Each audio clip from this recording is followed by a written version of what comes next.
안녕하세요, 북소유 카페 여러분. 자, 오늘은 이제 저번 시간에서 이어서 봉건사에 관련된 내용을 이제 해볼까 합니다. 자, 몇 페이지 펴보시면요. 사연사 개론 170페이지 펴보세요. 자, 그 앞부분에 뭐 용어가 어쩌고 저쩌고 하는 것은 건너뛰고요. 기원과 설립 과정을 이제 좀 볼게요. 자, 기원과 설립 과정을 보기 전에 요걸 이제 그 잠깐 도표를 보고 이제 좀 설명 좀 하겠습니다. 자, 여기 보면 봉건제도 기원에 대해서 크게 이제 로마서라고 게르만서 이렇게 이제 두 가지를 볼 수가 있거든요.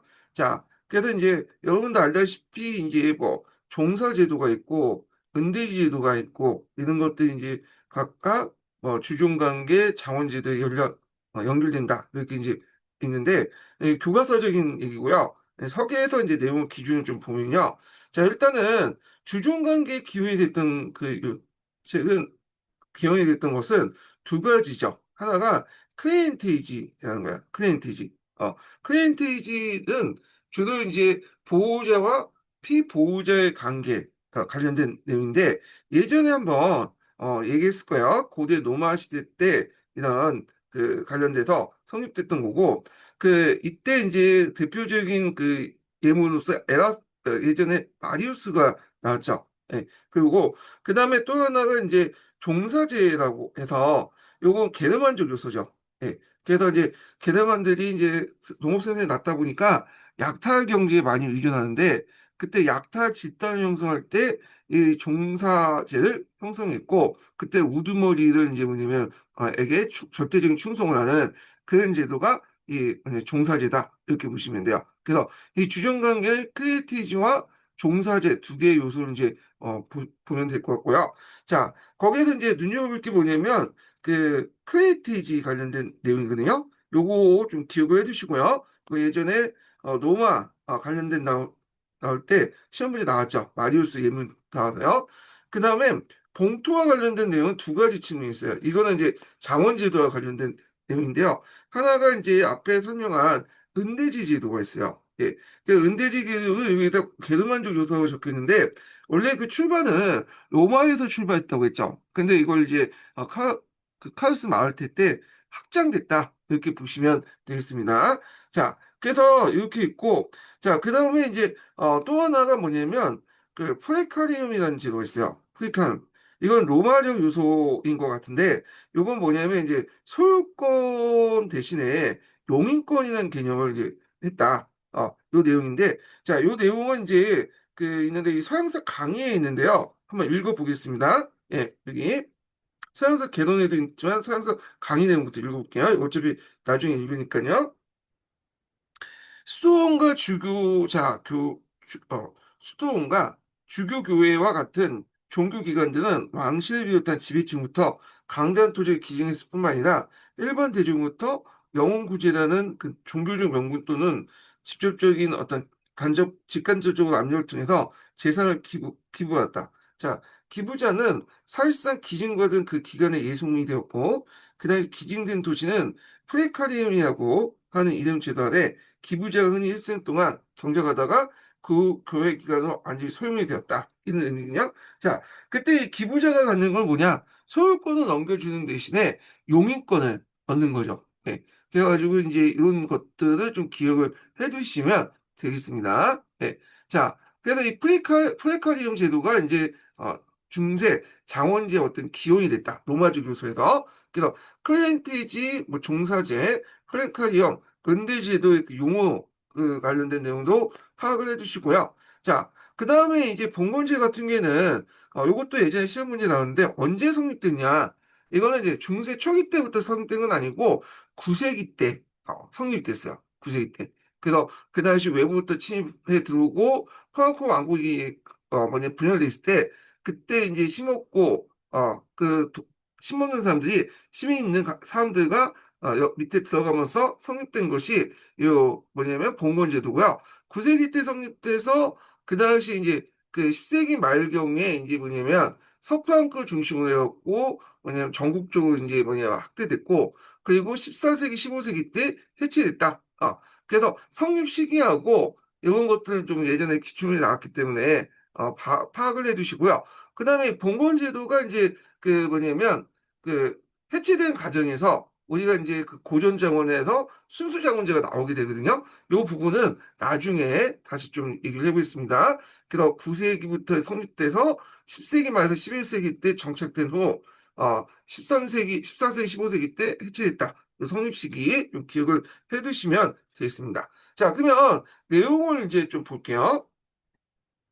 자, 여기 보면 봉건제도의 기원에 관해서 종래 게르만설과 노마설이 대입하였고 그것은 봉건제도 그 자체에 대한 가치 판단까지 수반되었다.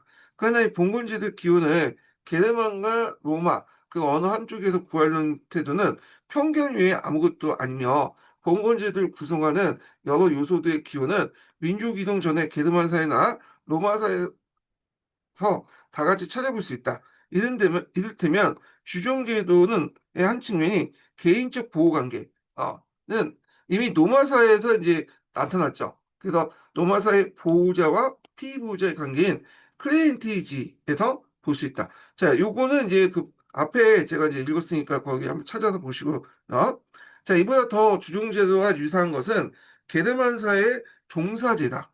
요것도 이제 게르만 사회 할 때 앞부분에 얘기를 했죠.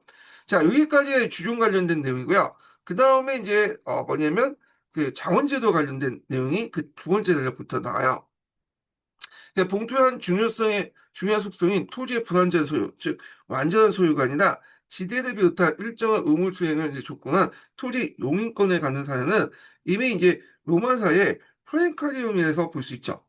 그래서 교회가 이제 한테 기부를 하고 기부자에게 교회는 이제 용인권을 주는 건데, 자, 여기서 좀 볼 수 있는 게 뭐냐면 중세 사회는 근대적 토지 소유권을 바탕 일물권주의의 어떤 사회는 아니죠. 그래서 지금 우리가 이제 소유권을 이제 유일하게 이제 인정하지만 그 정근대 시대 때는 소유권 외에도 경작권이라는 게 개념이 있었어요. 예. 그래서 이런 것들은 좀 기억을 해두시고 이거는 뭐 서양 중세뿐만 아니라 우리나라도 그렇잖아요. 그래서 우리나라, 중국이나 뭐 그 정근대 사회에서는 경작권, 도지권 뭐 이런 것들 등등 이런 것들이 있었잖아요. 자, 이런 것들에서 일물일권주의가 뭐 좀 제가 지어낸 말이긴 하지만 일물다권주의 이런 게 권리도 있었다. 이렇게 이제 보시면 되고요. 자, 그다음에 여기 은대지 제도도 갖고 있었다. 이렇게 있는데 은대지 제도에 관련돼서는 참 이거 아까 도 얘기했지만 노마적인 요소다. 아니면 여기 이제 그 프랑코 왕국에 실시한 거다 이렇게 있는데 대개 이제 노마에서 출발해서 그 당시 프랑코 왕국 카르스 마르텔이 기병을 양성해서 실시했던 제도가 은대지 제도다. 그래서 그 밑에 이제 그 카르스 마르텔 그 찰스 마르텔이 이제 여기 찰스 마르텔가 됐는데 카르스 마르텔이죠. 하여튼 이렇게 해서 이제 요 관련된 설명이 있으니까 요거 좀 이따 읽고 그 다음에 또 노마 제정 후반기 때 콜로노스에서 또 이제 소장록에서 찾아볼 수 있죠. 네, 여기. 그래서 농노와 관련된 존재는 여기에서 찾아볼 수 있다. 네, 이 콜로노스는 앞부분에 설명했으니까 그리고 찾아서 보시면 될 것 같고요. 자, 하여튼 이런 여러 요소가 이제 연관되어 맺으며 결합하여 유럽의 중세에 독특한 봉건제도를 형성하게 된 것은 역시 민족 이동 후에 정치적, 사회, 경제적인 상황이 결렬했다. 자, 그러므로 그것은 어느 특정한 지배자나 인물이 인위적으로 마련한 제도라기보다는 역사적으로 형성된 거다. 그렇긴 하나 봉건제도 성립이 있어 중요한 위치를 차지하는 인물이 없지 않다. 그래서 그 앞에서 얘기한 프랑코 왕국의 궁제로서 사설칠을 막는 찰스 마르테, 네, 카우스 마르테라고 또 하죠. 자, 마르테는 사설세를 격퇴하기 위해서 종전의 보병 대신에 대규모 기병을 이제 필요로 했고, 그래서 이제 트루파티 전투에서 우리가 이제 그 기병을 격퇴하는데 큰 역할을 했던, 그러니까 그 사설세를 격퇴하는데 큰 역할을 했던 게 기병이죠. 이 기병. 이제 기병을 이제 양성할 필요가 있다 해가지고 근데 기병 같은 경우에는 이제 돈이 많이 들잖아요. 그래서 그 당시 기병의 경우 말의 보유와 사육 등 비용이 들었다. 그래야 마하테는 유능한 전사를 모집해요. 그들에게 절대적인 충성을 맹세하고 기병으로서 종군하는 보상으로 은대지를 수여했다. 자, 그래서 이제 있는데 원래는 이제 이 은대지를 수여할 때 이 은대지란 말이 또 이제 여기 보면 그 예전 노망제들이 게르만족 그에게 토지를 줄 때 노마의 황제 은혜를 베푼다 측면에서 은대지라는 말이 나왔다 그래요. 하여튼 이제 카르스 마르테가 이제 그걸 또 했는데 문제는 땅이 별로 없죠. 그래서 자기 토지 외에도 그 나머지 토지가 필요했던 거야. 그래서 교회 토지를 충당했다. 그래서 이제 이렇게 있는데 이때 이제 교회 토지는 완전한 소유권 이전이 불가능했기 때문에 그 당시 교회 토지를 이제 그 할 때 소유권 강제 뺏는 게 아니라 용인권을 이제 했죠. 예. 그래서 용인권 교회 토지를 이제 소유권은 이제 교회한테 주고 용인권만 이제 허용하죠.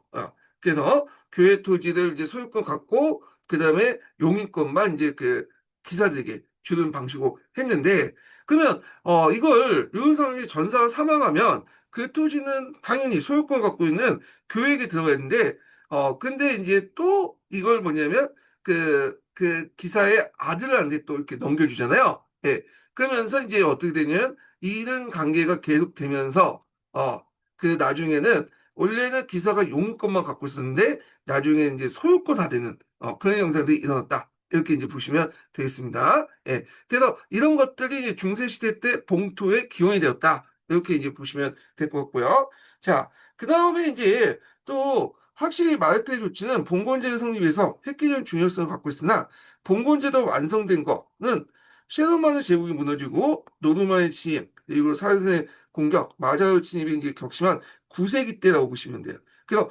봉건제도가 형성된 9세기 때 그것이 완성된 것은 이제 10세기 말에서 11세기 때 이렇게 보시면 되겠습니다. 예. 그래서 이제 9세기부터 10세기, 정확히 10세기 말에서 11세기 때 설립되었다. 요 관련된 내용이 예전에 사지선단 관련된 기출문제 나왔던 거고요.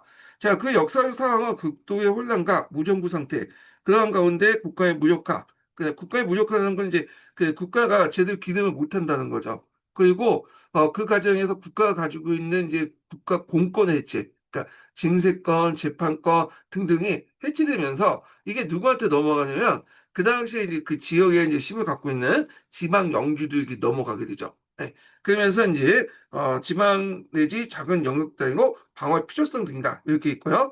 자, 그래서 이렇게 완화는 이제 구심점이 사라지고 밖으로는 이제 외부의 공격을 받게 되면서 각 지방과 시민인사들이 원심력이 형성되면서 종전의 국가 권력을 갖고 있던 여러 가지 국가 공권들 이런 것 권력들을 그들 이제 영주들이 가지게 되었다. 이렇게 보시면 되겠습니다. 자, 그래서 이제 이렇게 있고요. 그래서 이렇게 형성된 이제 뭐냐면 봉건사의 특징을 좀 보면요. 일단 봉건사의 특징을 예전에도 한번 시험을 나왔는데 일단 정치적으로는 상당히 지방 분권적 성격을 갖고 있고 그 다음에 사회경제적으로는 자원제 그 다음에 군사적으로는 주종관계적 성격을 가지고 있다. 이렇게 보시면 될 것 같고요. 그래서 이제 계속 또 볼게요. 자, 이러한 이제 정치적 상황만이 아니라 사회경제적인 국면 또한 봉건사의 설립을 촉진시켰다. 그건 로마 말기부터 시작되어 민족 이동후 가속화됐고 사회선 팽창후 이제 유럽이 지중해 상실함으로써 그 당시 거의 결정적인 사실이 되어버렸다. 지중해 상실이 되게 큰 타격을 주는데 보통 우리가 중세 같은 경우에는 그 4세기나 5세기를 기준으로 해갖고 이제 중세를 보잖아요. 로마 게르만족들의 공격부터 해서 그 로마 제국의 멸망 요 기점을 해갖고 한 4, 5세기부터 이제 중세 시작을 보고 있는데 근데 이거에 대해서 다른 견해를 갖고 있는 사람도 있어요. 네, 피레라파가 있어. 피레라파는 그게 아니다. 이건 이제 지중해가 상실된 그 시점부터 봐야 된다. 이스라엘들이 지중해에 들어와서 뭐냐면 장악을 하게 되죠. 우리가 이제 앞에 이제 신라 같은 것도 이제 한때 이슬람 세력 때 들어가게 되잖아요. 그러니까 지중해가 유럽의 바다가 아니라 그 이스라엘의 바다가 됐던 그 시점. 그때가 이제 대략 8세기에서 9세기 때부터 우리는 중세의 시작으로 봐야 된다라고 보는 관점도 있어요. 예. 자, 하여튼 이렇게 있고, 자, 사회 전반적으로 농촌화와 자연경제의 후퇴다. 다시 말해 상호의 쇠퇴, 화폐 사용과 유통의 사원이 유통의 소멸이 하고 할 정도 격감되고 상공업 중심의 어떤 그 도시의 소멸 등이 유럽의 자연경제에 돌아가게 하고 사회를 농촌화시켰고 이에 따른 이제 토지가 가장 중요한 유일 자산 형태가 되었다. 자, 이런 상황에서 결국 싸울 줄 아는 전사와 토지의 소유자가 사회 지배층으로서 군림함으로써 나머지 일반민이나 무력한 자들은 전사계급의 보호 밑에 그들의 토지를 굉장히 예속적인 존재가 될 수밖에 없었다. 이렇게 이제 보시면 되겠습니다. 자, 그래서 이제 여기 보면 그 중세사회 구조를 보면요. 크게 이제 세 개 계층으로 있죠. 하나가 이제 뭐냐면 일하는 자, 농노 계층이죠. 또 하나는 싸우는 자, 기사 계층이죠. 그 다음에 기도하는 자, 요게 성직자 계층이잖아요. 세 개 계층으로 구성되어 있다. 그러면 그 당시에는 노예 계층 없었냐? 노예라는 것은 있긴 있었어요. 근데 이거는 비기독교인들이야. 왜냐면 같은 기독교인들끼리는 노예를 삼을 수 없어요. 이게 원칙이야. 그러다 보니까 초창기 때는 이제 그 슬라브 계통의 민족들, 아직 이제 기독교를 받아들이지 않았던 그런 민족들을 잡아다가 이렇게 이제 노예를 사용했어요. 근데 그 수가 극히 소수였고, 그 다음에 슬라브도 점점 이제 개종되면서 이게 뭐야, 그 기독교인을 하되잖아요. 그러니까 이제 노예가 거의 없었다고 보시면 돼요. 있어도 아주 극소수에 있었던 거고요. 예. 그래서 이제 이렇게 있고, 자, 그 다음에 이제, 여기 주종제도 봉투를 보겠습니다. 자, 여기에서 이제 좀 눈여겨볼 게 뭐냐면, 그, 봉건제도의 구조를 이제 좀 볼게요. 예, 의미를. 자, 봉건제도는 이제 특히 이제 두 가지 의미가 있는데요.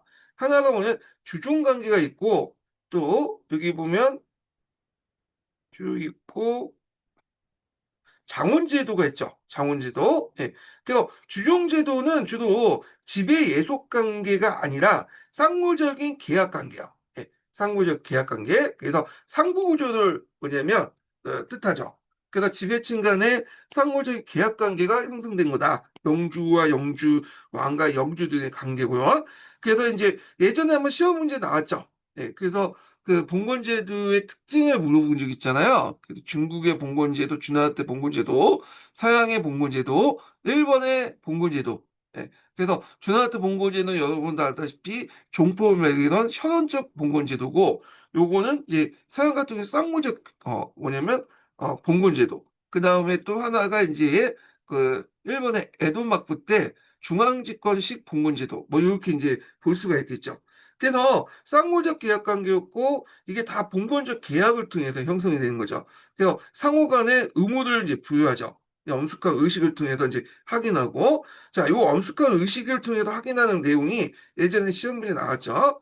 자, 그래서 기사가 자기보다 심생 기사를 주군 삼고 그다음에 충성을 맹세하고 군역을 비롯한 봉사와 조력을 제공한 대신에 주군은 이를 봉신을 삼아서 보호하고 봉투를 분양하는 제도가 이런 제도다. 이렇게 이제 보시면 되고요. 여기에서 이제 좀 눈여볼 게 주군의 의무하고 그 다음에 또 봉신의 의무가 있어요. 네. 그래서 이제 예전에 한번 시험이 나왔던 건데 주군의 의무는 뭐냐? 봉신을 보호하고 부양하는 봉투 수여하는 그 의무가 있고 그런데 이제 봉신의 의무가 더 많죠. 주군의 의무보다. 그래서 주군에게 조력과 봉사를 하고 조언을 해주고 부조를 해주는데 부조는 뭐 여러 가지가 있어요. 주군 장자에게 기사 선임이나 장례 결식 때 여기 뭐냐 그 부주를 해준다는 거야. 그 다음에 주군이 포로 이제 됐을 때 그 몸값을 지불한다는가. 상속세를 보충해주고 숙소를 제공하는 등 의무가 있다. 이렇게 이제 보시면 되겠습니다. 그래서 이제 이 주종관계 내용들 좀 파악을 해두시고요.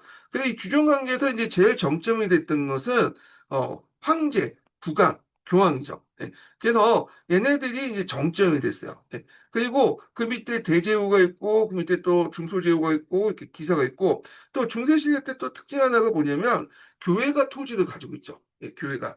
그래서 그 교회에 이제 토지가 있는 교회영이 있어요. 예, 근데 이 교회영 같은 경우에는 주로 이제 세속군주들한테 이제 이렇게 기증을 받거나 그런 식으로 했기 때문에 교회가 요 세속군주들 뭐 국왕이나 황제한테 이렇게 종속되는 그 어떤 매개가 됐거든요. 예. 그래서 요 계기가 이제 이렇게 상부 구조가 주종제도다. 그렇지만 하부 구조 같은 경우에는 주로 이제 영주하고 농민의 관계잖아요. 그러니까 이제 이건 예속 지배 관계죠. 예, 이렇게 좀 보시면 되겠습니다.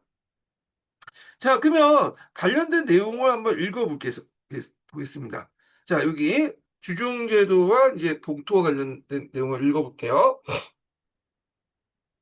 자, 쫄보이의 봉건제도의 핵심은 주종제도다. 그래서 이때 봉건적인 이제 그 주종관계는 그 배신이 될 자, 봉신이 될 자, 봉신이 될 자가 주군이 될 사람에게 여기 신설과 충성을 맹세하고 주군이 되는 사람에게 봉신에게 봉투를 수여하면 성립된다. 성서와 충성의 의식은 봉신이 될 자가 주군 앞에 무릎을 꿇고 그의 두 손을 주군의 손 사이에 놓고 그의 신하가 될 걸 서약하고요.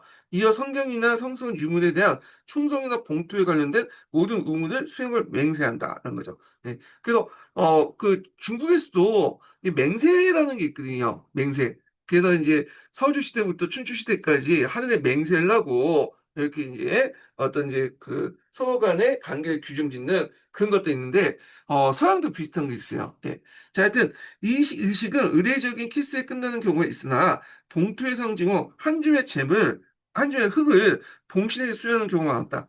자, 이러한 의식으로서 성립하는 봉건적인 주종 관계는 어디까지나 자유인사의 개인적 보호 관계다. 그래서 주군과 봉신은 자유로운 전사 관계의 상호 관계지만 봉건사의 또 하나의 주연 인간관계인 영주와 농노의 관계처럼 예속적인 게 아니라 그 자유인까지 하는 관계고 그리고 이제 계약을 통해서 형성된 관계죠. 오히려 자유인사의 사적인 계약 관계를 통해서 어느 한쪽의 의무를 수행하지 않은 경우에는 깨어질 수 있는 성질일 것이다. 그래서 중세시대 때에 있는 자유인 간의 관계, 지배적인 관계는 그냥 계약 관계에 의했다. 이렇게 좀 기억을 해두시면 되고요. 우리가 이제 그 대영제이라는 것도 지금도 이제 중세의 어떤 근대 문서, 그러니까 근대 문서잖아요. 근대적 어떤 성격의 문서인데, 그 당시에는 이 근대 문서의 성격이 아니라 처음에는 중세적 계약 관계였죠. 중세 계약 문서였죠. 예. 자, 이런 것들. 근데 이게 점차 의미가 확대되면서 근대 문서로 이제 바뀌게 되죠. 이건 나중에 다시 좀 설명하겠습니다. 자, 그러면 여기에서 이제 주군의 의무와 그다음에 봉신의 의무가 있어요. 주군의 의무는 힘을 다해서 봉신과 그의 봉투를 보호하는 거고요. 근데 이 봉신의 의무가 더 많죠. 봉신의 된 사람들은 그 주군으로부터 이제 땅을 인정받는 대가로 군사적 봉사를 해야 돼. 예. 그리고 이러한 이 군역은 물론 기사로서 존경하는 것이었으나 주군이 성주일 경우에 성의 수비 내지는 경비 임무까지 포함되어 있고요. 그 밖에 봉신은 주군에 대한 경제적 지원, 예, 부조를 하게 되는데, 자, 주군의 새로운 계승자나 그의 상위자에 대해서 납부할 봉토 상속세가 부족할 경우, 주군의 몸값, 그 다음에 주군의 장자의 성령신이나 장녀의 혼인식, 십자군 종군, 새로운 성의 축주, 그런 것이다. 자, 이러한 지원은 11세기 이후 크게 두 종류로 나누는데, 주군이 이제 권리로서 신에게 지원을 요구할 수 있는 것은 몸값, 장자, 성년식, 장녀 혼인식, 때로 죽은 자신의 상속세 보충 등이 있었다. 이 상속세 보충이란 뭐냐면 여기 안에 기사 안에서도 상위 귀족도 있고 하위 귀족도 있고 막 그 있을 거 아니야. 서로 이제 그래서 이들이 이제 어, 뭐냐면 그 어떤 그 봉신이 죽은 후에 그 아들이 그 상속을 그 영주에 상속할 때 그 상위 군주에게 뭘 내요? 상속세를 내요. 근데 상속세가 부족할 경우에는 그 밑에는 또 하위 귀족이나 기사들에게 여기 보충을 해주는 거야. 보조를 해주는 거죠. 자, 그래서 이제 나머지의 경우, 요 나머지는 이제 그 외의 것은 봉신이 딱 보고 거부할 수도 있어요. 예, 그런 것도 있다. 자, 그 밖에 이제 입 밖에서 봉신은 주군과 그 종자들에게 숙식을 제공할 의무가 있고 주군이 부르면 언제나 그 궁중에 나가서 중요한 사항에 관한 상의를 응하고 충실한 의견을 제시해야 된다. 뭐 이런 것들. 예. 그래서 이제 이렇게 했고 봉투는 처음에는 당대에 하는 것이었으나 10세기 이르면 점차 세습화되고 장자 상속제에 의해서 장자에게 계승되었다. 요거 좀 눈여볼 필요 있어요. 이게. 그 당시에 이제 결혼제도하고 이제 연결돼 있는데 예전에 이제 일부 다처제였죠. 그러다 보니 여러 명의 자식들이 있었고 그 자식들이 봉투를 나눠 가졌어요. 영지를. 그러다 보니까 그 분할 상속이 돼 갖고 결국에는 영지가 점점 좁아질 수밖에 없겠죠. 근데 이제 요때는 10세기 이러서는 일부일처제가 정착이 됐어요. 그래서 일부일처가 정착되면서 어, 공식적인 부인한테 낳은 자식들에게만 이렇게 이제 뭐냐면 그 토지가 상속됐고 그중에 그 뭐냐면 장자에게 상속됐어. 단독 상속이죠. 예. 그리고 만약에 이제 아들이었을 경우엔 딸로 넘어가는데 딸이 상속될 경우에는 토지에 대한 어떤 소유권을 가지고 있어요. 그렇지만 통치권은 그 딸의 그 뭐냐면 남편한테 갖는 거죠. 남편. 그래서 딸이 남편이 갖고 있는 거야. 예. 그런 식으로 이제 있고, 그래서 이런 그것 때문에 이게 결혼 동맹을 통해서 그 당시 그 딸하고 이제 그 지역의 영주 딸하고 결혼해서 영주 그 토지 소유권을 갖고 있는 영주 딸하고 결혼해서 그 남편이 통치권을 행사하는 방식으로 해갖고 그 땅을 먹어버린 거죠. 왜냐하면 그 둘 사이에 낳은 자식들이 또 계승을 하잖아요. 그러니까 북의 혈통이니까 당연히 남자 쪽의 어떤 그 영토로 이렇게 들어가게 되죠. 자연스럽게. 자, 그렇지만 이제 하여튼 이런 것도 있었다. 이렇게 보시면 되고요. 자, 그래서 봉토 계승 때는 상속세를 납부해야 되고 계승자가 미성년자 딸일 경우에는 주군은 봉토 관리자를 지정하는데 만약에 계승자가 아무도 없는 경우에는 봉토는 주군에게 돌아간다. 근데 이제 딸 같은 경우에는 앞에서 말한 것처럼 이렇게 주로 아들에게 이제 그 남편에게 이제 주죠. 남편 사이가 그 딸 대신에 봉토를 관리하고 나중에 사이하고 딸 사이에 낳은 자식은 그 계승하게 되죠. 예. 그래서 이런 식으로 해서 혼택을 통해서 이게 뭐냐면 이게 제국을 만드는 경우가 중세시대 때는 되게 많았죠. 예, 이런 것도 좀 같이 기억을 해 두시면 되겠습니다. 자, 그러면 만약에 그 남편하고 딸이 그 이혼할 경우 어떻게 했냐? 네, 남편하고 이제 아내가 그럼 아내가 가지고 있는 이제 그 토지가 새롭게 뭐냐면 결혼한 남편한테 가요. 예, 이건 좀 중세시대 때 몇 가지가 있거든요. 요 관련된 내용은 나중에 영국사 프랑스 할 때 좀 다시 얘기를 하고요. 자, 주종 관계는 개인적인 계약 관계였지만 봉신의 주된 의무가 군사력 봉사이기 때문에 한 사람이 여러 주군을 섬기는 것은 현실적으로 어려운 일이었다. 그러나 실제로는 이러한 사가 상당히 많고 12세기 때는 대부분 주요 봉투 보유자들은 여러 주군의 봉신이었다. 자, 이렇게 이제 이런 상태 혼란을 방지하기 위해서 어떤 한 주군에게 직접적 군사적 봉사를 제공하고 나머지 대해서는 직접적 종군 위에는 봉신으로서 응원한대. 그러니까 자기가 이제 뭐 군사적 봉사를 한다는 거 하고 나머지는 뭐 봉사 외에 다른 것을 한다. 뭐 이렇게 계약 관계 다 적혀 있는데 자, 요걸 이제 좀 보면 이게 이제 봉신 관계가 이제 주중 관계가 상당히 복잡하거든요. 여기 보시면 왕이 있고 그 밑에 이제 여러 이제 뭐냐면 또 이렇게 그 대영주도 있고 그 밑에 그 뭐냐면 중소 영주도 있잖아요. 근데 이제 요때 어떤 문제점이 생기냐면 이게 땅을 받을 때 이게 재분봉이라고 하거든요. 그러니까 이제 대제후가 그 밑에 중소제후들이 주고 중소제후들이 또 그 자기 땅을 일부를 떼가지고 밑에 있는 기사들에게 주고 이런 걸 이제 재분봉이라고 하는데 자 그때 이제 어떤 문제점이 생기냐 자 얘네들처럼 이렇게 할 경우에는 문제가 없어. 예, 예.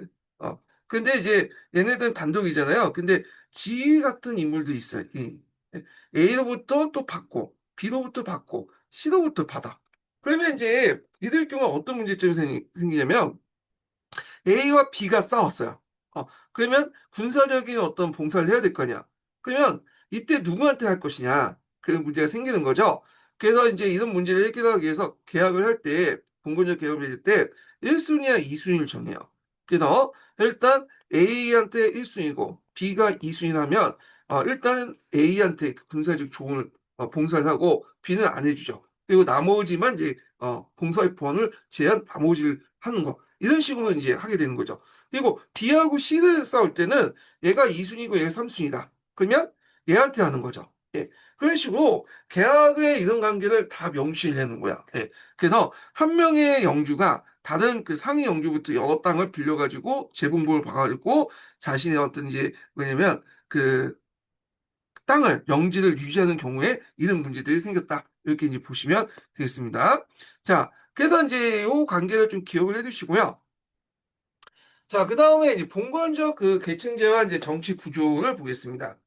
자, 이 주종제로 맺어진 상하 관계는 평형적인 구성이 아니라 국왕을 정점으로 하고 평기사를 저변으로 삼는 피라미드 봉건 계층제다. 이 앞에도 이제 약간 그림에서 볼 수 있듯이 이런 형태죠. 이런 형태. 이런 형태. 자, 그래서 이제 즉 봉신을 거느리지 않는 평기사의 주군은 보다 유력한 자, 이를테면 백작의 봉신이며 백작은 다시 또 더 유력한 봉건력 대보유자인 백작이나 공작 혹은 국왕의 봉신이다. 자, 그래서 이제 이렇게 있고 이렇게 이제 국왕을 정점으로 한 많은 계층 그 중간 단계에 거치면서 폭이 넓어지고 저변의 평기사를 갖는 피라미드형 계층제가 형성된 거다. 자, 이러한 이제 봉건제 계층제 구성은 그들 사이의 상하관계가 구별이 있고 토지 보유자와 권력의 대소가 있어서 차이가 있지만 피라미드형의 저변에 있는 평기사를 포함하여 모두가 전사인 동시에 봉건적 토지 보유자로서 봉건적 지배격에 속하고 있다. 그래서 봉건적 사회에서 이제 봉건사의 인적 구성 내지 계급 구성을 상징하는 말로 기도하는 사람, 싸우는 사람, 일하는 사람 이런 표현이 있지만 주종 관계로 봉건적 계층제를 구성하는 사람이 바로 싸우는 사람, 그 전사에 해당한다. 자, 주종제도는 근데 주의할 건 이렇게 전사만 해당하는 게 아니라 기도하는 사람도 있어요. 여기는 이건 좀 약간인데, 왜냐면 기도하는 성직자도 이런 봉건제도에 들어가서 봉투를 바꾸거든요. 예. 그래갖고, 여기에 이제 싸우는 사람이 해당한다고 하지만, 일부 기도하는 사람도 있다. 이렇게 보시면 되겠습니다. 자, 주종대의 가장 중요한 정치적 기능은 원래 개인적 관계에 불과한 주종 관계가 무정부 상태라고 할 무질서와 혼란 속에서 붕괴한 국가의 공적 질서를 대신하여 그나마 질서와 평화를 유지하는 기능을 발휘할 수 있는 거의 유일한 제도였다. 그래서 그 당시 국가 권력이 무너진 상태에서 개인을 보호할 수 있는 그래도 최소한의 장치가 이런 주종제도였다. 이렇게 보시면 되겠습니다. 그러나 주종제는 본질에 있어서 전사기록을 결속시킨 제도였고 따라서 이해관계의 해결책으로 가장 빈번히 사용한 것은 전쟁이었다. 그러므로 주종제도의 질서와 평화 유지의 기능에는 한계가 있었다. 자, 또 봉건제도의 특징 하나가 지방 분권이죠. 이 지방 분권을 이해하기 위해서는 그 당시에 이제 많은 국가 권력이 그 영주들한테 가지고 있었다는 거예요. 예. 그래갖고 그 대표적인 게 이제 뭐냐면 재판권하고 그 당시 그 징세권이죠. 예. 그래서 이제 이런 것들이 이제 있는데, 그래서 그 당시 이제 지방국권제 중에 하나가 이제 재판권과 징세권이 이제 영주들이 갖고 있었다. 원래 국가가 이제 가지고 있어야 되잖아요. 예. 그래서 이제 국가 권력이 면제되고 없어지는 그런 형상들이 일어났는데, 이걸 이제 공권 면제라고 해요. 좀 어려운 말로. 국가 권력이 없어져서 이런 지방 제도들이 넘어가는 그런 형상들이 일어났다. 이렇게 이제 보시면 돼요. 자, 그래서 요 당시 이제 제일 중요한 게 불인권이라는 거예요. 불인권. 불수 불인권이라는 개념이죠. 그래서 봉톤에서 영주가 재판이나 조세 징수 등에 있어서 국방이나 주군의 간섭을 받지 않는 그런 권리 이렇게 이제 얘기한 거거든요. 자, 그러다 보니까 중세 시대 때는 왕이나 황제가 있기는 하지만 상대적으로 상당히 힘이 약했죠. 그 절대 왕정에 비해서. 예. 그래서 이제 이런 것도 이제 보시면 될 것 같고요. 자, 근데 이제 나중에 중세 말기 때 들어가면서 왕권이 강해지면서 요 이제 지방 영주들이 갖고 있는 어떤 재판권이나 조세 징수권을 국가가 이제 해수를 하면서 중앙 집권화 되기 시작했다. 이렇게 이제 보시면 되겠습니다. 자, 그러면 이제 관련된 내용 한번 읽어볼게요. 자, 그래서 이제 봉건제도 성립과 더불어 이제 지방 분권제 형성이 나는데 9세기부터 10세기에 거쳐서 유럽의 전반적인 정세의 결과이기도 하지만 또 봉투 수요에 수반된 불인권의 수요 결과이기도 했다. 자, 불인권은 원래 로마 시대에 있어서 황제령과 같은 특수한 영지에 대해서 면세권을 뜻했으나 봉건제도 발전과 더불어 그것은 행정과 사법에 포함한 강공의 자치적 통치권을 의미한다. 자, 이러한 통치권은 봉투 보유자들 개인적으로 수여되므로 국가 공권은 봉건적 지배 계급에게 강범위하게 분산되고 그래서 이게 지방 공권적인 정치 체제가 형성됐다. 그러나 이러한 통치 체제의 분산은 일률적 균등하게 이루어진 게 아닌데 이 재판권을 볼 수 있듯인데 재판권 중에 상급 재판권이 있고 하급 재판권이 있어요. 그러니까 똑같은 영주라도 뭐냐면 이게 재판권이 두 가지 있다 그죠? 그래서 어떤 영주는 상급 재판권, 저는 이제 백작이나 뭐 공작이나 뭐 남작이나 자기 귀족 같은 것들이고 가벼운 죄는 하급 재판권이죠. 예, 하급 재판권 밑에 이제 말단 기사들이 갖고 있는 건데 이 상급 재판권과 하급 재판권을 다른 기준이 됐던 게 뭐냐? 이 사람을 범죄자를 사형을 시킬 수 있느냐 없느냐 사형 선고권하고 연결돼 있어요. 사형 선고권을 갖고 있으면 상급 재판권, 사형 선고권이 없으면 하급 재판권 이렇게 이제 보시면 되겠습니다. 자, 그래서 이렇게 이제 그 중재인을 처리할 수 있는, 그러니까 사형선고를 낼 수 있는 거는 이런 상급 재판권에 해당되는 봉건제후, 유효한 봉건제후였다. 이렇게 이제 보시면 되고요. 자, 그 다음에 그 밑에 뭐 기사도가 있는데 그냥 각자 보시고요. 이거 뭐 시험 문제 나올 것 같지 않을까? 건너뛸게요. 자, 그 다음에 이제 하나가 뭐냐면 이제 정주민 농업 경영 총략 관련된 형태의 그 장원제도와 관련된 내용이군요. 근데 요거 보기 전에 서강자에서 관련된 내용을 또 보겠습니다. 네, 봉건제도 관련된 내용을 볼게요. 네, 서강자 107페이지 내용을 좀 보겠습니다.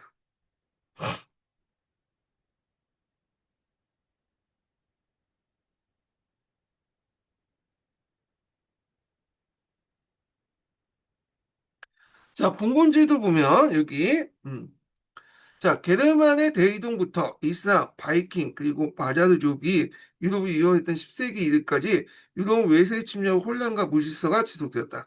자, 무엇보다 생존이 절박한 상황에서 서서히 봉건제라는 정치적 군사 체제가 자생적으로 형성됐다.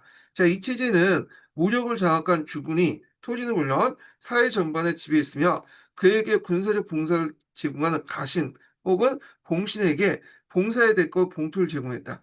자, 로마의 은대지 제도와 게르만 및 갈려 로마 지역. 갈려 로마 지역은 이제 프랑스 지역을 의미하죠. 갈려 지역, 로마 지역의 종사제를 기원한 이 제도는 8세기 8세기 때 망치 카오스가 군대 특히 많은 비용이 소요된 기병을 대대적으로 동원했던 시기에 새로운 방식이 결합됐다. 예. 자, 그래서 은대지 제도하고 이제 종사 제도가 결합됐다. 이렇게 이제 보시면 되겠습니다. 자, 카우스는 기병을 동원한 전사들에게 충성 사역을 하게 하고 보상이 될 정도 충만 토지를 망령지와 교회 소유의 토지들에게 제공했는데 처음에 주는 토지는 용인권 형식이었죠. 근데 점점 이게 소유권으로 이제 바뀌게 되죠. 그래서 전사들은 군사적 봉사를 제공한 동안에만 수요받은 토지를 통해 이득을 창출할 수 있었다. 즉, 봉투의 소유권까지 넘겨받는 게 아니라 용인권까지 제공받는 방식이었는데 상호 간의 군사력 의무 관계가 토대로 뒀던 그와 같은 주종적 협력 체계가 카오스 가문이 제국의 지배자가 되면서 국가의 공적인 통치 체제로 확립됐고요. 그 다음에 이제 이 용인권은 이제 주지만 그 다음에 계속 이게 세습이 되면서 이제 일종의 그 소유권 같은 의미로 이제 바뀌었다. 이렇게 이제 보시면 되겠습니다. 자, 그 다음에 이제 좀 넘어가서 불인권 관련된 내용을 보겠습니다. 자, 이때 불인권이라 불렸던 징세와 재판에 대한 배타적 지배권을 보장받았고 보유 토지에 예속된 농민들에 대해서 영주로서 권한을 행사했다. 자, 그래서 이제 있고 2000년에 봉건제의 본질이 복종과 보호 관계는 봉건사를 구성하고 있는 국왕부터 그 구조의 최하층에 위치한 종속된 농민까지 모두 포괄됐으며 3일 모든 연휴를 포함했다. 자, 봉건제가 정착하기까지는 적지 않은 시간이 소요됐지만 봉신들은 가문의 경제적 사회적 기반을 안정화시켰고 봉의 세습을 요구해 결국 강철시켰다. 자, 봉이라는 것은 이제 봉지를 얘기하죠. 봉지. 자, 반면 주군들이 봉신들 여러 주군들과 복수로 봉건개혁을 체결해 그 주군들 사이 갈등을 벌어질 경우에 그 당시 의무를 이행하지 않거나 제한적 의무만 수행해 불이익을 초래한 걸 막고자 우선적 봉사를 강요하는 최상신서를 도입하게 되었다. 그래서 이 최상신서는 여러 명의 영주를 모실 경우에 이 영주들과 싸움이 일어날 때 누구한테 군사적 폭력을 봉사를 해야 되냐 그때 이제 한 거죠. 그래서 자기가 1순위로 이제 하도 이렇게 하는 것을 그 다른 그 밑에 있는 사람들이 강요했다는 거. 영주 그 봉신들에게 이게 최상신서인데 최상신서의 대표적인 얘가 솔주베리 서약이죠. 솔주베리는 이제 그 나중에 노르만 왕조 때 이제 하는데 그 당시 이제 윌리엄이 이제 그 영주들에게 이제 땅을 나눠주고 그리고 최고의 이제 그 최고 영주권을 자기가 이제 왕한테 집중할 수 있도록 한 것이 솔주베리죠. 예. 그래서 솔주베리 서약 관련된 내용이 이 최상신서 중에 대표적인 거다. 이렇게 이제 보시면 되겠습니다. 자, 그 11세기에 프랑스 왕들은 그와 같은 요구를 관찰할 수 있었고, 여기에서 배웠던 이제 그 원리엄이 그 건너와서 이 솔즈베리 선언 같은 걸 또 요구했던 거죠.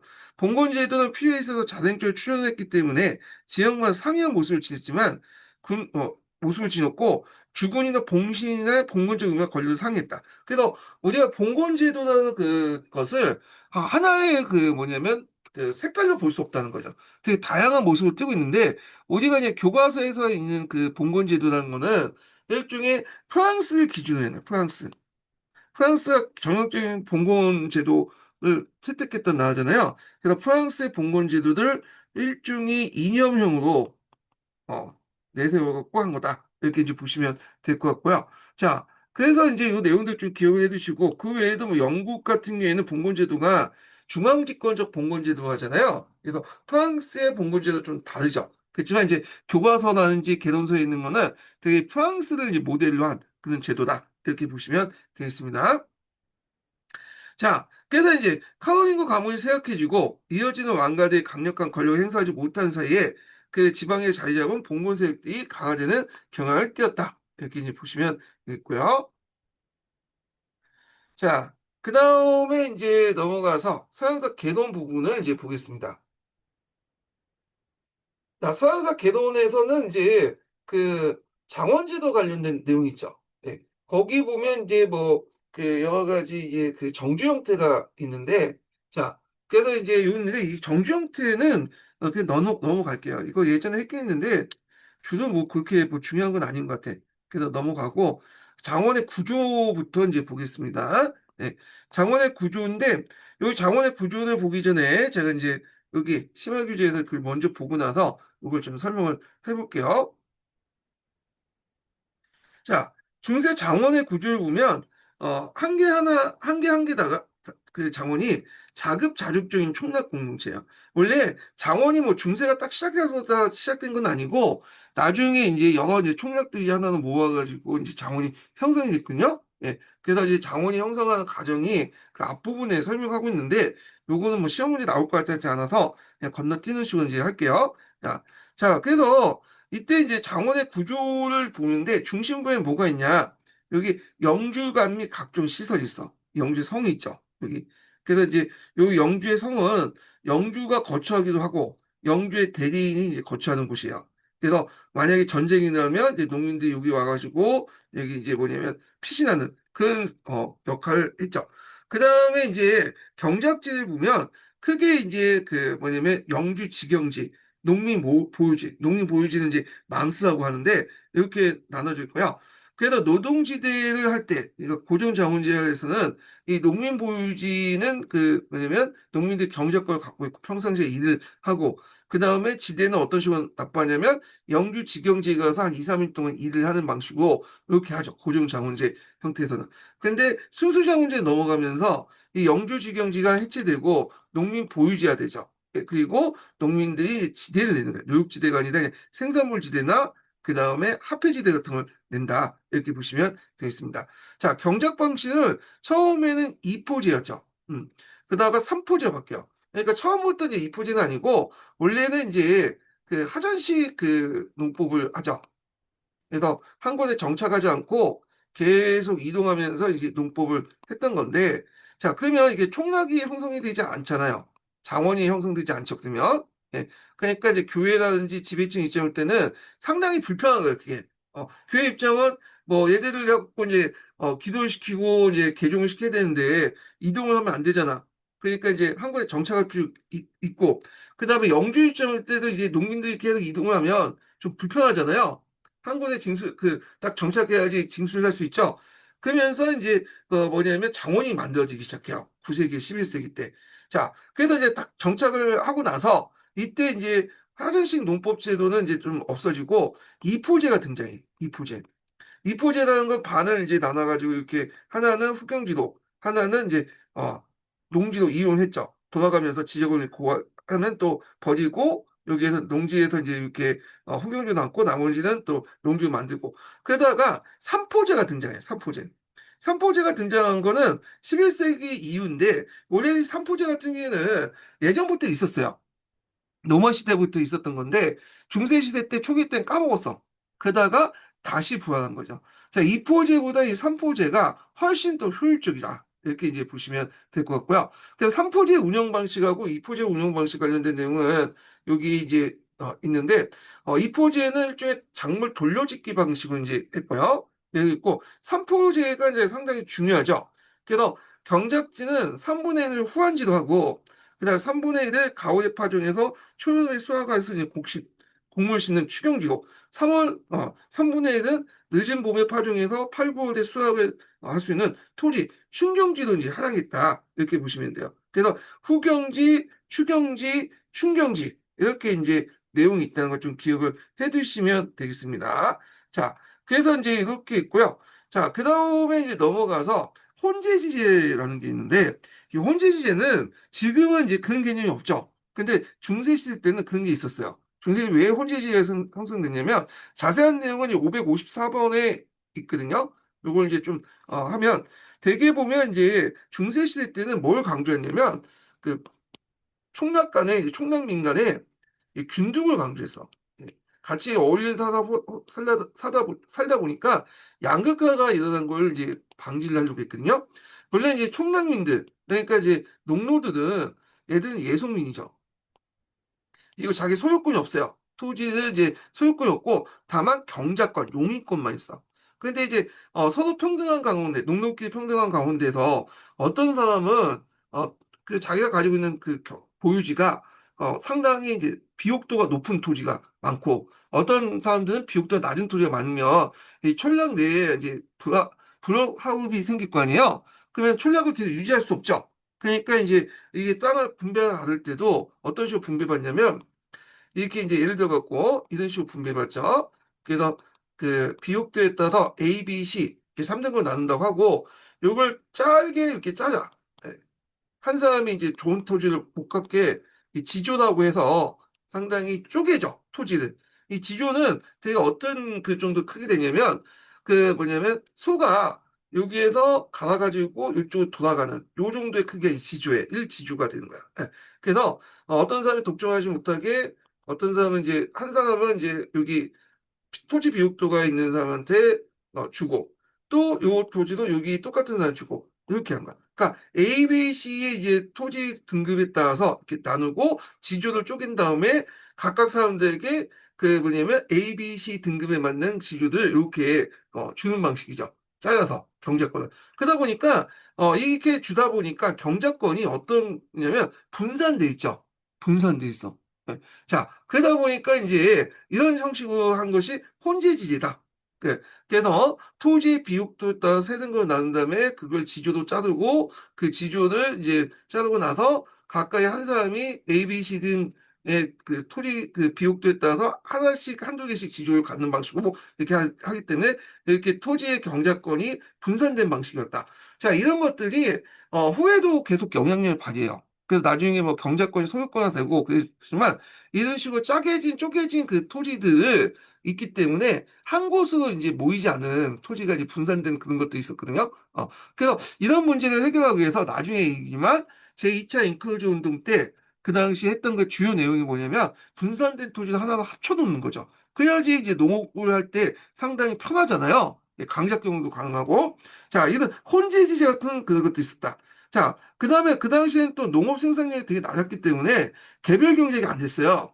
뭐, 그 당시 이제 여러 가지 농기구라든지 소라든지 말이라든지 이런 것들 부족했어. 그러다 보니까 같이 경작을 해. 이걸 뭐라고 하면 공동 경작이라고 하죠. 그리고 또 자기가 이제 같이 경작을 하다 보니까 그 경작을 어떻게 할 것인가. 그리고 품종을 어떻게 할 것인가. 뭘 심어야 될 것. 다 그 뭐냐면 총각 사람들이 그 결정을 해요. 예. 그래서 그 개인이 싫더라도 그걸 따라야 돼. 그게 경작 강제라고 하는데, 자, 이런 공동 경작 같은 것도 있었고, 그 다음에 개방 경작이 있습니다. 개방 경작은 뭐냐면, 울타리가 없는 거죠. 울타리가. 지금이야, 이게, 우리는 좀 당연하게 생각하죠. 논에 가보면 다 울타리가 없잖아요.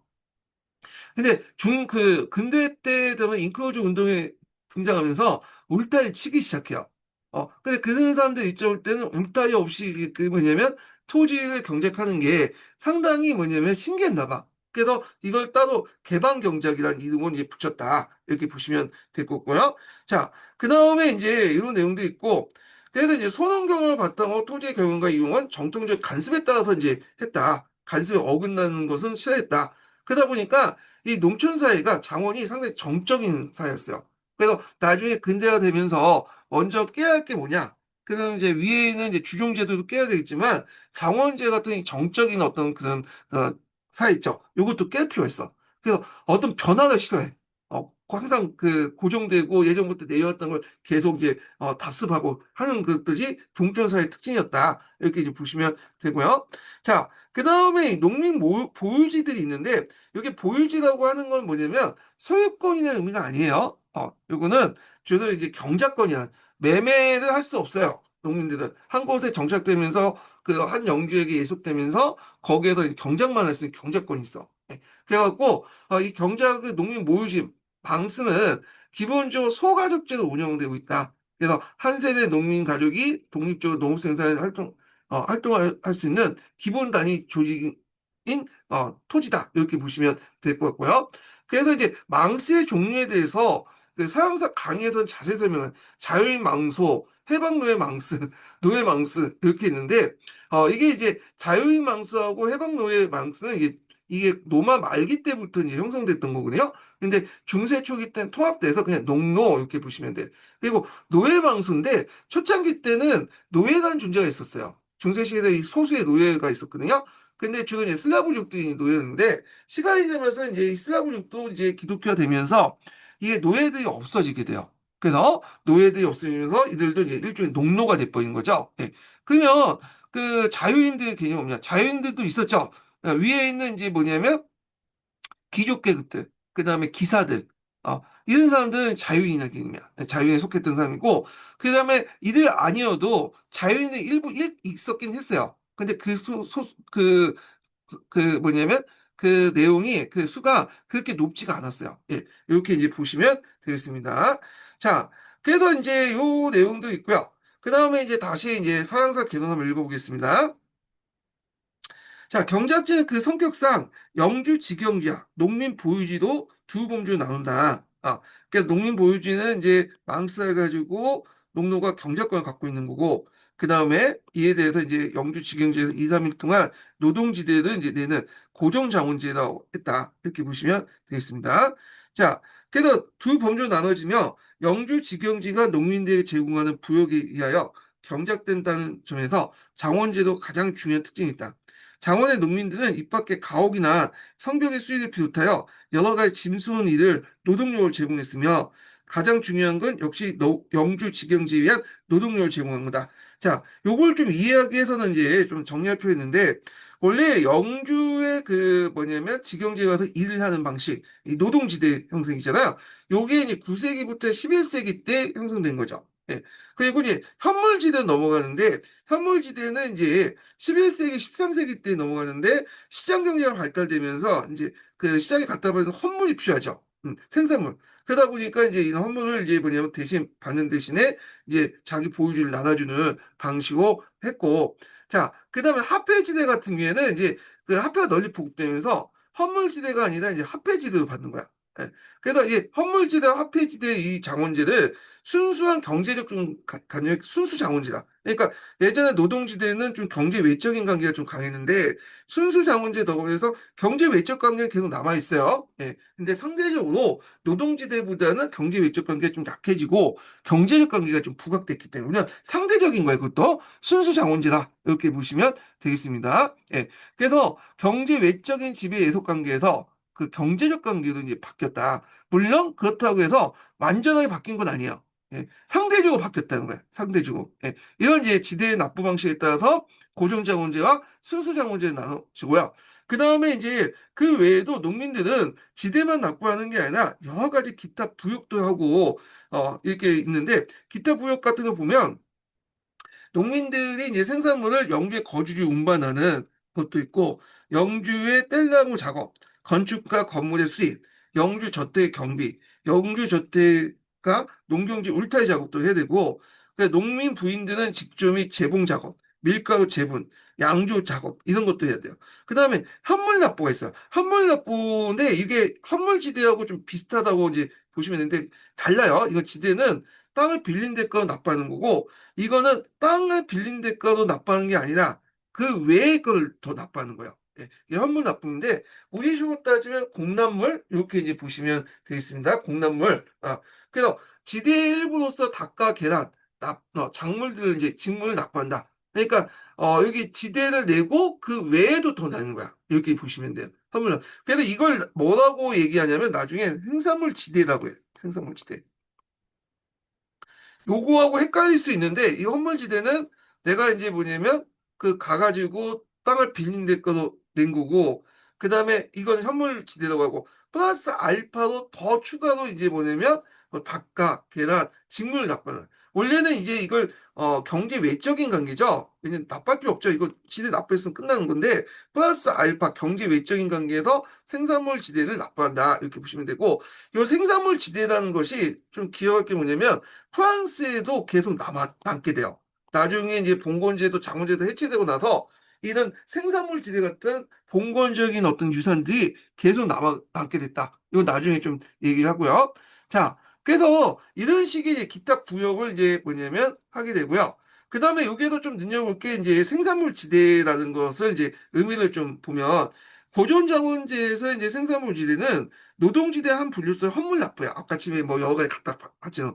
근데 순수자본대에서 이제 그 생산물 지대는 헌물 지대죠. 그러니까 내가 토지를 빌린 만큼 이렇게 이제 그에 대한 대가로서 헌물로 납부하는 거야. 예. 근데 16세기 이후부터 이제 생산물 지대라는 게 프랑스에 남아 있는데 이거는 예전에 이제 뭐냐면 농노가 예전 주인에게 생산물 지대라는 것을 주는 거예요. 어. 그래서 귀족이거나 아니면 부르주아가 이제 귀족 때 생산물 지대 수취권을 얻는 방식으로 그래서 봉건적 잔재라고 부르는 거죠. 예. 그래서 이게 용어상 참 헷갈릴 수가 있는데 이걸 좀 구분해서 보실 필요가 있어요. 요거는요. 예. 자, 그래서 이제 이런 내용도 있고요. 그러면 농노들은 어떤 사람들이냐? 이걸 좀 볼게요. 여러 가지 개헌 있는데 일단 노마 말기 때 게르만 자유민들 후손이죠. 몰락한. 그래가지고 이들이 이제 뭐냐면 이렇게 한 곳에 정착되면서 예속화되면서 이들이 농노가 됐고 또 해방 노예들 그 노예로서 해방됐지만 그렇다고 완전한 해방은 아니죠. 주인 밑에 땅에 이제 들어가면서 땅을 경작하는 그런 노예들 출신도 있고 자 그래서 이들에게는 거주 이전이나 자유나 직업 선택의 자유가 없어요. 예. 그래가지고 있지만 주의할 건 뭐냐면 예속 신분이지만 노예처럼 사고 파는 대상은 아니죠. 그래서 이 농노는 노예와 그다음에 농민의 이게 그 앞글자를 따가지고 그 농노라고 하잖아요. 그러다 보니까 이제 노예적 요소와 함께 자유민족 요소도 동시에 있어요. 네. 그래서 농민적 요소는 뭐냐? 자유민족 요소는 독립된 가족을 형성할 수 있고요. 부분적인 재산 소유와 토지 소유권을 보장받을 수 있다. 상속제죠. 그러니까 노예적 요소는 거주 이전이나 직업 선택의 자유가 없죠. 그래서 이게 이제 그 로마 말기 때 로마 말기 때 콘스탄티누스 황제의 원적법 있잖아요. 이 원적법을 연산시키면 되겠습니다. 신분적 속박을 받았다. 그리고 여러 가지 영주의 경제 외적. 그러니까 내가 이제 지대만 납부하는 게 아니라 이건 지대만 납부하는 경제적 관계인데 그 외에도 플러스 알파 경제 외적인 그 뭐냐면 지배를 받는다. 그래서 국가 공권에 속해 있던 이제 재판과 재판권도 받아야 되고 그다음에 또 뭐냐면 그 여러 가지 이제 뭐랄까 기타 부역 같은 것도 해야 되고 이런 것도 이제 경제 외적인 관계죠. 자, 그래서 이제 이런 것들이고요. 자, 그 다음에 농노도 나름대로 권리가 있어요. 부담도 있는 것뿐만 아니라 권리도 있는데 자신의 가족과 토지, 가옥 등 약간의 재산을 소유할 수 있고 그 다음에 총각 공동체 간습에 의해서 보호받을 수 있는 간습법이라고 하는 그래서 영주조차도 이걸 건드리지 않죠. 예.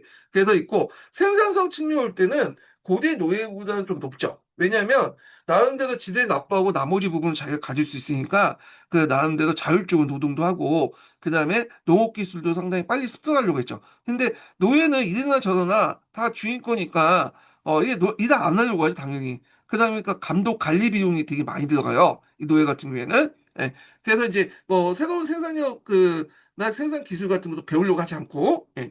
그래서 이제 이런 것들 좀 기억을 해두시면 되겠습니다.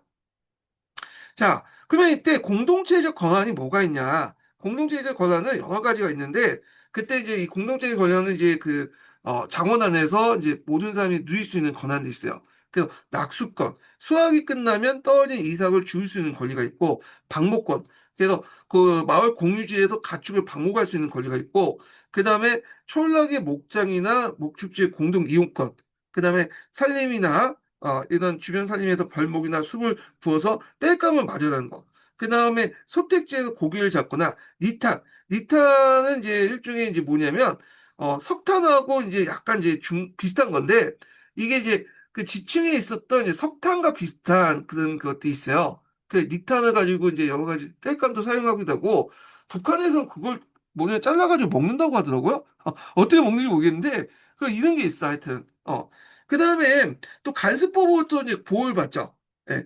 그래서 이 간수법은 영주권도 건들 수 없는 부분이에요. 예. 왜냐하면 영주 입장으로서도 이게 이제 농촌 사회가 자원이 유지돼야지만 어느 정도 애들 먹고 살아야지만 이제 자기도 이제 지속적으로 이제 세금도 거둘 수 있는 거 아니에요? 예, 지대도 거둘 수 없고. 그러다 보니까 영주권도 뭐냐면 침해하지 않는 뭐 나름대로 의미가 있는 이런 이제 뭐냐면 그 내용도 있다. 그래서 이런 공동체 규제와 제 자본의 간섭은 이게 문제점이 뭐냐 개인의 자발성과 창조성 그 자유경쟁을 배제시키죠. 그러면서 여러 가지 중세 사회에 유지하는 어떤 디테일이 되고요. 그래서 이런 그 간섭법 같은 이제 장원제 간섭 같은 경우에는 중세시대 변화는 관념을 존재를 했고 그다음에 농민을 보호할 측면도 있지만 사회 발전을 방해하는 측면도 있어요. 이런 그 간섭법 자체가. 그래서 이제 이런 내용들 좀 기억을 해두시면 되겠습니다. 자, 그러면 농도와 관련된 내용을 계속 이제 읽어볼게요. 자, 요거 읽기 전에 어, 첫 번째 인증번호 알려드릴게요. 첫 번째 인증번호는 그 22번입니다. 22번이에요. 자, 여기에서 이제 영주의 이제 장원 관련된 그 내용도 있는데, 그 장원의 농민들, 농노와 관련된 내용인데 한번 쭉 읽어볼게요. 자, 장원의 농민들은 이 밖에 가옥이나 성벽의 수익을 비롯하여 여러 가지 짐소원 일을 노동력을 제공했으나 가장 중요한 것은 역시 영주 직영지 위한 노동력을 제공한다. 이걸 노동지대라고 하잖아요. 자, 이 부역은 평균 일주일에 3일 정도였다. 중세는 신앙의 시대이기도 하기 때문에 월요일 날 노동을 하지 않았으므로 농민은 노동할 수 있는 시간의 절반을 영주에서 바쳤던 것이다. 예, 이렇게 있고. 자, 이로써 이제 짐작할 수 있듯이 장원의 농민은 대다수가 인신의 자유가 없는 예속적인 농노다. 물론 자유로운 신분의 농민도 있어요. 일부 있어요. 근데 수적으로 많지 않을 뿐만 아니라 실제 생활에 있어서 자유농민과 농노의 구분은 적어도 장원의 테두리 안에서 별로 없었다. 자, 이렇게 있고. 자, 신분적으로 부자연스러운 농노는 토지에 결박되어 이동의 자유가 없었다. 그는 장원의 영주 직영지 경영에 필요한 노동력의 일부로서 장원의 이제 뭐냐면 그 영주가 바뀌면 장원과 더불어 새로운 영주에 예속되었다. 자, 농노는 부자연 신분을 포함한 인들세를 납부해야 되고, 인들세라는 것은 성인 남자들에게 이게 성인 남녀인가? 하여튼, 그때 이제 머리를 그 바탕으로 걷는 거잖아요. 머리 수에 따라서. 그래서 이게 성인 남자인지 아니면 성인 남녀인지 잘 모르겠어요. 근데 중국에서는 성인 남자들만 이제 인두스를 걸까 보니까, 근데, 자, 하여튼, 그 액수는 많지 않았으며, 프랑스의 경우는 사드니에, 거고, 농노는 사드니의 사람이라고 불렸다. 농노는 혼인의 자유도 제한되었다. 그래서 이제 특히 다른 영주 소속의 농노 딸과 결혼할 경우에는 해당 영주에서 그것은 자기 소유의 노동력 감소를 의미하잖아요. 자, 그래서 따라서 이들 보상하기 위해서 혼인세를 또 물어야 됐다. 농민 보유지는 농노의 소유지는 아니라 영주가 필요에 따라 노동력을 재생산을 위해서 그 할당된 땅이다. 그러니까 소유권 없고 경작권만 있는 거죠. 그래서 농민 보유지를 상속할 때는 상속세라는 거를 내야 돼요. 예. 그래서 상속자가 없을 경우에 토지는 영주에게 돌아간다. 기본적 인들세 그 액수가 정해져 있었으나 경우에 따른 농노는 영주의 자유에서 상당히 많은 액수의 인들세를 납부하는 경우가 많았다. 이렇게 있고요. 자, 이상은 농노제 본질을 구성하는 각종 공납이지만 농노는 이 밖에도 각종 자격에 이제 동원되고 앞에서 자격 관련 이제 경제 외적인 권리라고 보시면 돼요. 그래서 농노 같은 경우에는 그 당시 경제 외적인 지배를 받았다고 했죠. 그래서 국가의 공권에 해당하는 재판도 받아야 되고 그 다음에 또 이제 또 여러 가지 경제 외적으로 이제 부역도 동원돼야 되고 헌물도 이제 일부 납부해야 되고 뭐 이런 것도 있잖아요. 자, 그래서 이제 이렇게 해서 영주의 장려 혹인 등은 여러 가지 명목 공론을 바쳐야겠다. 그리하여 이제 독일의 농노를 뿌없는 손하고 불시고했다. 이렇게 이제 보시면 되겠습니다. 자, 거기 밑에 보면 9세기 때 이제 뭐 그 농민의 구성 관련된 내용인데 뭐 자유인들, 콜로노스, 해방노예 노예, 이런 등등등 이런 것도 있는데 한번 읽어보시고요. 자, 그 다음에 영주권 관련된 내용을 보자. 자, 영주권 같은 경우에는 영주가 가질 수 있는 권리예요. 예. 그럼 영주가 가질 수 있는 권리가 뭐냐? 여러 가지가 있죠. 일단은 앞에서 이제 말하는 국가 공권의 권리가 있어. 재판권도 있고 징세권도 있어요. 이때 징세라는 것은 지대 수입 외에도 인주세라든지 혼인세라든지 이런 것도 이제 국가에서 지금 걷는 거 여기 있고 그 다음에 또 그 독점권을 가지고 있어요. 독점권은 이제 뭐냐 하면 재분, 제빵, 시설 독점권 이런 것도 있는 거. 그 다음에 여러 가지 시설 같은 것도 있죠. 뭐 도로라든지 성곽이라든지 이런 것도 갖고 있다. 이렇게 이제 보시면 되겠고요. 그 다음에 이제 경제 외적인 권한도 농노도에게 부과할 수 있죠. 여러 가지로. 그래서 이제 앞에 부역 같은 것도 이제 동원할 수 있는 권리. 이런 등등을 이제 가지고 있다라는 거죠. 자, 그 다음에 이제 요 관련된 내용을 좀 정리를 하고 나서, 한번 읽어보겠습니다.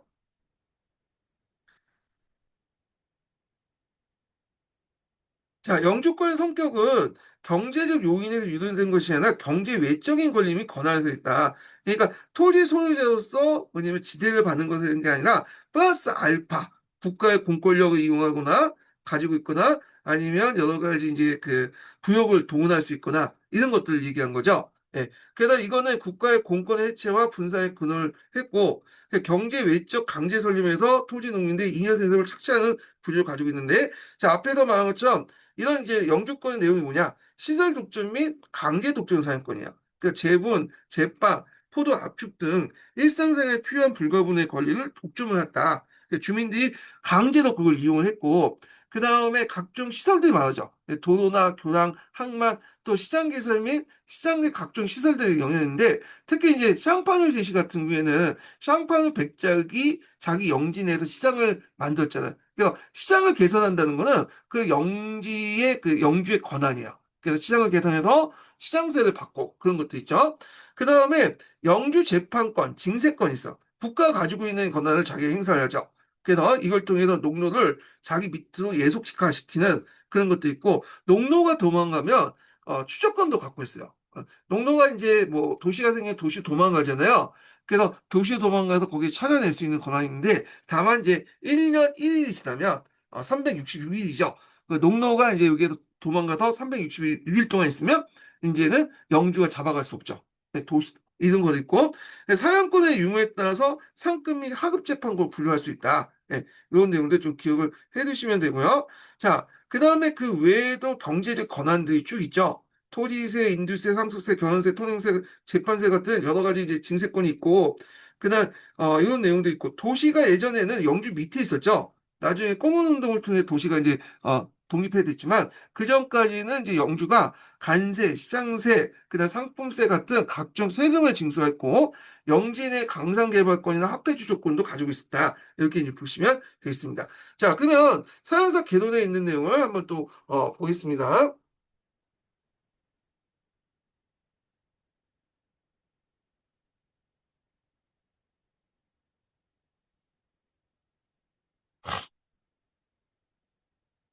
자, 여기 몇 페이지야? 서양사 개론.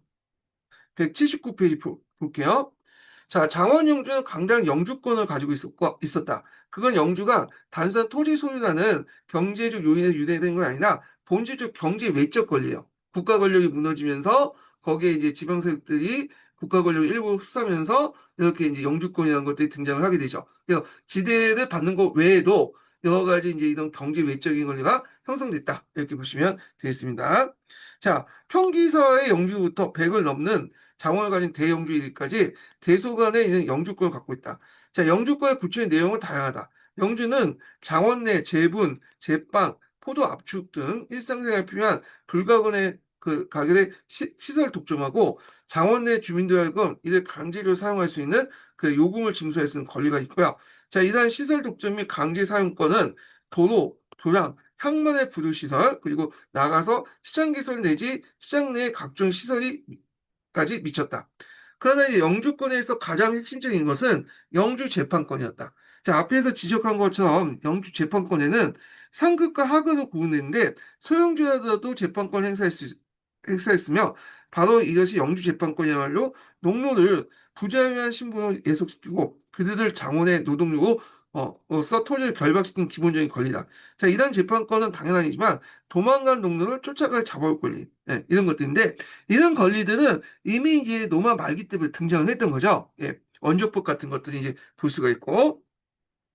자, 그래서 상급 재판과 같이 중재를 다루는 건 아니지만 경제익금 채용보다는 벌금형이 보통 있고, 왜냐면 채용이라는 거는 육체적인 고통을 가하는 건데, 근데 이게 벌 시중이 없어. 그래서 차라리 그냥 돈을 뜯는 게 낫겠죠. 그래서 벌금형이 보통 있고, 아마 벌금형이 많은 거는 이제 게르만법에 벌금형이 많거든요. 그래서 아마 그거 영향을 받은 것 같아. 자, 그것은 또한 영주의 수익을 증대시킨 방풍이기도 하였다.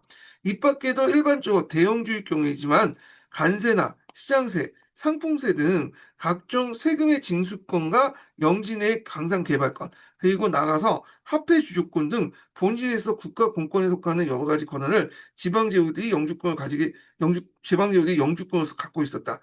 자, 이상과 같이 경제 외적인 강범위나 영주권의 보유와 행사하는 측면에서 볼 때 장원제는 영주제라고 부르는 것이 더 타당할지 모르겠다. 자, 그 다음에 이제 앞에서 또 설명한 게 뭐냐면 공동체적 성격의 이제 규제가 있거든요. 예.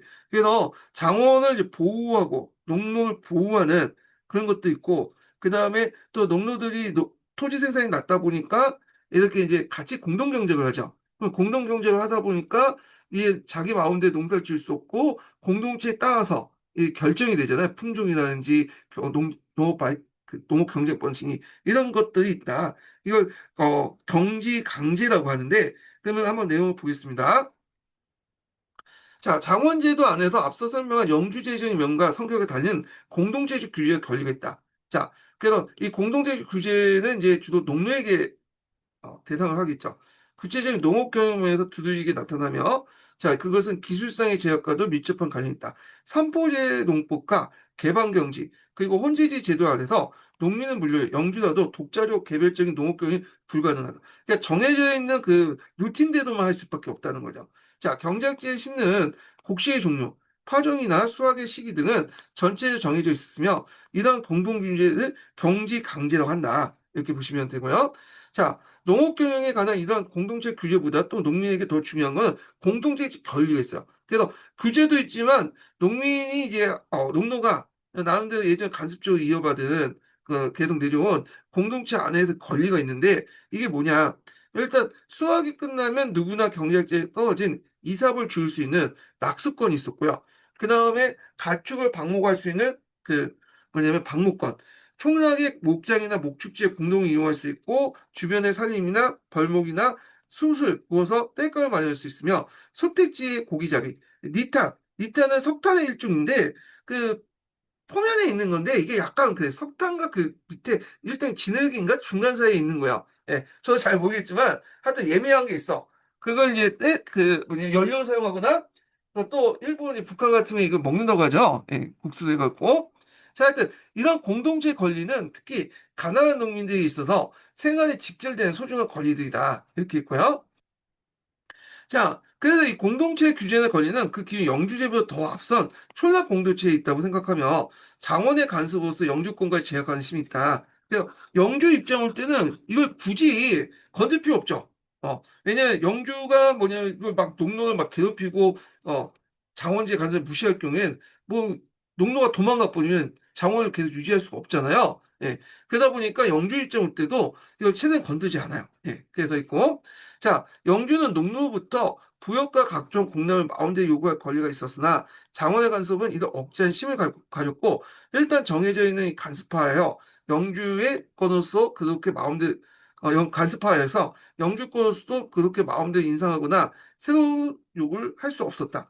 영주의 입장에서도 지나친 요구나 수탈 또한 부당한 재판권 행사 등으로 장원 그 자체가 마비되거나 붕괴되는 것은 바람직한 것이 못 되고 간섭을 존중하는 편이 안정화했다.